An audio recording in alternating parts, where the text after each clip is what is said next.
804-447-0601. Well, it goes back to how it's marketed from the early ages. Right. Because of the way the cities are now, you don't necessarily put baseball fields in the cities because it's not financially feasible. It's much easier to put a basketball court in there. Gotcha. It's much easier to market to football players because you look around, that's where the kids want to go. You also need 2 kids and a football, and you good to play. You need 1 kid and a basketball, and you good to go.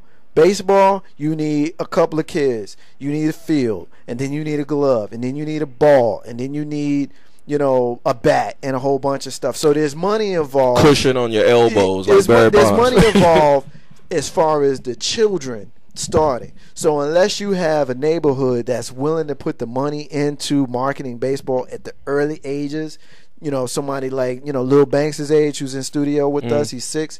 Somebody like that, he's 7. I'm sorry, he's reminding me. He's reminded me. Unless you are willing to put money into that, that's where you're going to lose it. Now, you get somebody like my age. I'm 38 years old. I've been a baseball fan since I was younger than him. Right. Okay? I've been a baseball fan. I've been a Yankees fan since Reggie Jackson was there. Okay? Reggie got there in 77. He left in 81. Somewhere in the middle of that time frame, I became a Yankees fan. So we're talking about me being 5, 6 years old, watching baseball on television, watching it, at the park where I could play Little League and things of that sort, where you don't have it now. So you got a whole generation behind us who didn't grow up with it, and now you got people around our age who may very possibly could get into it. Or could, right. And we could be the last generation who have passion with regards to the sport, because anybody that knows me, as much as I love football and basketball, baseball is where my passion lies. When you got Michael Jordan and you got Lawrence Taylor and you got Jerry Rice, you got these great individual stars in those sports who were able to take those sports and carry them on their back and move them into the next generation in the face of baseball. Now, here's one place where I will disagree with you. I will disagree with you with baseball and hockey being on the same level. I think football by far is the greatest, most popular sport in our nation, and all you got to do is look at the numbers to see that 100 million people watch Super Bowl. Right. As far as basketball, I think it's pretty obvious that they're the second most, and I do think baseball slots in ahead of hockey with regards to excitement, but baseball is an acquired sport. It's slow, it's cerebral. It's one of those games where it's not a whole lot that's going on at one moment.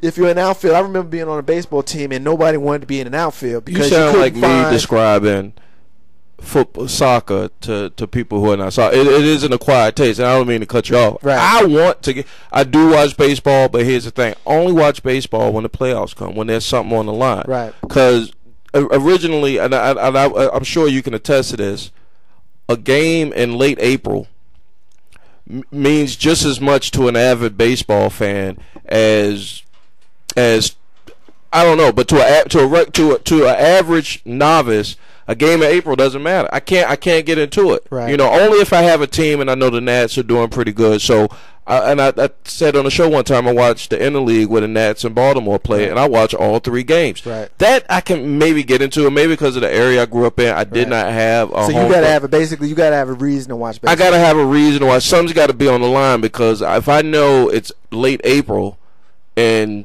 you're 20 games or 15 games up, right, and you're playing the old Cleveland Indians, you're gonna have a shot. Do you think it's because they didn't reach you when you were young, or is it because the game is just not aesthetically pleasing to you as far as watching? Because I can get to the aesthetics as I get more mature, but as a kid, I watched This Week in Baseball. I watched that. I watched was a great show. Yeah, it was a cool show, but favorites. As opposed to a basketball, like you were saying, a basketball, football, where you had that one, iconic figure, it didn't capture my attention. And so what about when McGuire and Sammy Sosa and Barry were changed to the record? I knew they was on roids. Well, no, you did. I did. Nobody did. No, you didn't. I did. I think being disingenuous now. I'm not being disingenuous. Because in I knew those guys were on roids. Nobody knew they was on roids. No, but it was. It was batted around. It was batted around in '98. Really? You really think so? I really think so. Okay, fair enough. No, he said he no. He didn't. No, you know what did it? He said he no. You know what did it? Brady Anderson did it from the Orioles. I was like, that dude. I remember that dude. Last question that I want to get into here in the sports roundup is kind of a hypothetical. It's not anything specific to what's going on. Right after his retirement, after signing a day contract with the San Diego Chargers, LaDainian Tomlinson was asked a question. He was on Sports Talk Radio. It wasn't ours, so I won't call them out. But he was on a show, and he was asked a question, and basically his response was he would prefer to be in the Hall of Fame than to have won a championship ring. So I wanted to kind of put that to our group and kind of see what your thoughts. So I'm going to start with you, Carlton. If you had a choice, and you can't have both, if you had a choice between the Hall of Fame and one championship ring, or multiples for that matter, which would you choose? Give me the ring. Give me the ring. Just that simple. It's just that simple. Grizz? That automatically gets me notoriety. I mean, I think I would say get the ring, but I'm gonna try to put myself in LT's LaDainian Tomlinson's mindset, because he's looking back over his career after he's retired, and he does not have a ring, so it's easy for him to say, yeah, I'll take the Hall of Fame, because that's going to be the second closest thing to winning a championship, is being recognized by your peers, in that collegial type of way. So I can see why collegial, yeah. I can see why he would say that. Here's the thing, though: you're judged in any sport by championships, and just one championship. I'm not going to even talk about the other sports. But speaking on LT, I understand what you were getting at, but come on, really? All right. Well, let me put it to you like this. Do you think that John Stockton would trade his career for Derek Fisher's? No, they wouldn't trade a career, because it's like hindsight. Like, if you go, you can't ask John Elway right now, after the first time he won the Super Bowl and he retired, or the second one he won after he retired, and he could go up and say, well, what would you rather have, the Super Bowl or the Hall of Fame induction? He's going to say Super Bowl. I won the Super Bowl. So LT looking at it from, I never won the Super Bowl. I understand. I probably got people telling me how it is. So the next best thing is say, hey, it would be nice to get in the Hall. You put that option on the table. All right. Well, let me put it to you. Since John Stockton and Derek Fisher is a difficult one, how about I make it easy for you and say I'll say Bill Cartwright and Patrick Ewing. Whose career would you rather have? Oh, I definitely would have Patrick Ewing. Right, but see, that's the point. That's the point that LaDainian Tomlinson, Bill Cartwright got his rings when he got traded from the Knicks to Chicago. Right. He got his 2 or 3 rings that he won with the Bulls, but he didn't have a career nearly on par with someone like Patrick Ewing. So here's my question. If you are good enough to make the Hall of Fame, then you know that you did everything you could to win that chip. So the fact that you didn't win that chip, it just wasn't in the cards for you. Like, it wasn't in the cards for Patrick. It wasn't in the cards for Barkley. It wasn't in the cards for Stockton, Malone, and a lot of those cats. Reggie Miller is another one. So would you rather be Derek Fisher, who has 5, but he ain't going to the Hall of Fame? Or John Stockton? No, he's got 5. He's got 5. Would you rather be Robert Horry, who has 7, who ain't going to the Hall of Fame? He's not going to the Hall of Fame. Another discussion. We can debate that another time. Another discussion. I Facebook page think he belongs. I think he belongs. Right. But I don't think he'll go. Would you rather be Bill Winnington? Come on. What's that name? Would you rather be Luke Longley? Yeah, come on. All right, so then let me tell you. Like, somebody put this on Facebook. I'm throwing these names out here because I'm trying to make the point that I get it. Some cats, and I guess the reason why I bring this up, Grizz, is because LaDainian took a lot of heat from people because he said he said that he would choose the Hall of Fame given a choice. Now, we know that he's retired. He didn't win a chip. He ain't gonna win a chip. But it just brought up a fair discussion. All right, here's my answer to that. LT, how did the Jets work out for you? You left San Diego. Now, granted, San Diego won't gonna pay you top dollar. You went to because you were long in the tooth as far as the running back is concerned, and then you go to the Jets thinking that they're going to make it to the Super Bowl, and you didn't get there. So of course, naturally, you're gonna say, yeah, it'd be nice for me to get in the Hall of Fame because I didn't win a Super Bowl. Looking back at that team that they had in San Diego, San Diego could have beat the Jets any day. But that does. And I'm talking to the team standpoint, because really what you're saying when you throw out the Bill Winningtons and the Luke Longleys and the Bill Cartwrights is that those are individual players on the team. But come on, really, how much did Cartwright contribute to the Bulls? He's on the team. He's right. I mean, I could be on it. I mean, that's like what's the movie with the basketball movie with the Outkast dude on it and the Saturday Night Live dude on it? Y'all ain't ever see that? It was that whack that y'all never see it. Anyway, that's just like pick any 12th man on the bench anyway. You can't. I mean, that doesn't carry a lot of weight to me. Okay. If you wasn't contributing, if you want the starting five, like you can run off. You could say starting five of the Knicks when we got to Houston in '94. Starting five of the Lakers against Boston. If you're not, I mean, yes, you're part of the team, you're on the roster, but come on, I mean, we all know Bill Winnington is not going to be a Hall of Famer, but that don't mean he was, a heavy contributor. All he did was set picks for Jordan. Honestly, that's all he did. I know we said that would be the last thing that we get into, but one thing that we didn't get into that I definitely want to get the fellas' opinions on is hot stove is basically a phrase that is usually reserved for Major League Baseball, but for lack of a better term, we'll say the hot stove in National Basketball Association, the free agency period. There's a lot of movement that could potentially be happening. I read today that Joe Johnson officially will be traded to the Brooklyn Nets. Joe Johnson will be going from the Atlanta Hawks to the Brooklyn Nets. So there's a couple of names, and I want to move on to our next segment because I'm real excited to talk to Tabitha Spurlock and the Spark of Life, and we're going to get to her at the top of the hour. But I want to finish up the Sports Roundup by talking about the NBA. And before I do that, I'd be remiss if I didn't mention the fact that K-Dub was a very knowledgeable portion of the Ain't No Half Steppin' show, and unfortunately he won't be joining us on a regular basis. He may pop in here or there going forward, with the basketball season being over.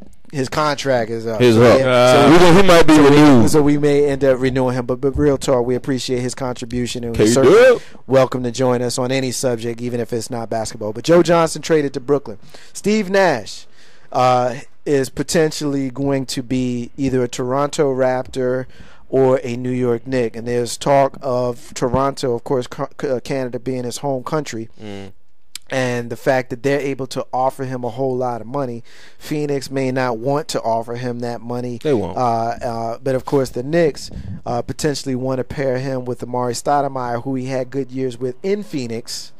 But the Knicks, of course, only have the mid-level exception, which is a little over $3 million, which would mean they might be able to pay him $10 million over 3 years. Take the money, Nash. As opposed to $36 from Toronto. So I'm going to start with Carlton on this one. I know he is a basketball fan, but he doesn't get as deep into it as some of the rest of us. So I'm going to ask him as a layman, what do you think Steve Nash's best move would be? Would he go to Toronto to take the money, or would he go to New York or Dallas to potentially be able to get a ring? Oh, Canada. He going to be going home, bruh. He want to be closer to his people. You think so? Yes, he ain't think about nobody. People, man, he wants a championship. He's won MVP. Dude, he's not gonna win a championship at this point in his life. What? Are you serious? All right, look. Let me shut all the nonsense up and me being a homer when it comes to this. Come on, get on that Knick bench, man. I mean, it's the right fit, like you said, with the Stoudemire. He knows Stoudemire pretty well. I mean, we all know that the Knicks has a void there, even with Baron Davis, Jeremy Lin. Not even Shumpert plays the 2. What was the other dude? J.R. Not J.R. Reed. Not J.R. Smith.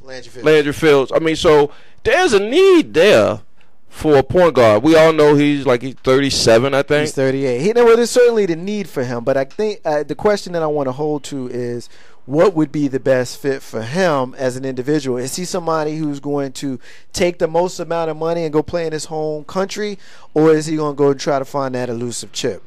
Well, all right, you want to be happy making the 8th seed or you want to get a top seed, a home seed in the playoffs and have a run. What about Darren Williams? Darren Williams, of course, we know is deciding between going back to Brooklyn or potentially going to his hometown of Dallas. And there's word that Jason Kidd may attach himself to wherever Darren Williams goes. And, of course, we know that the Nets made a big move from New Jersey to Brooklyn. And they want to make a splash with a marquee player.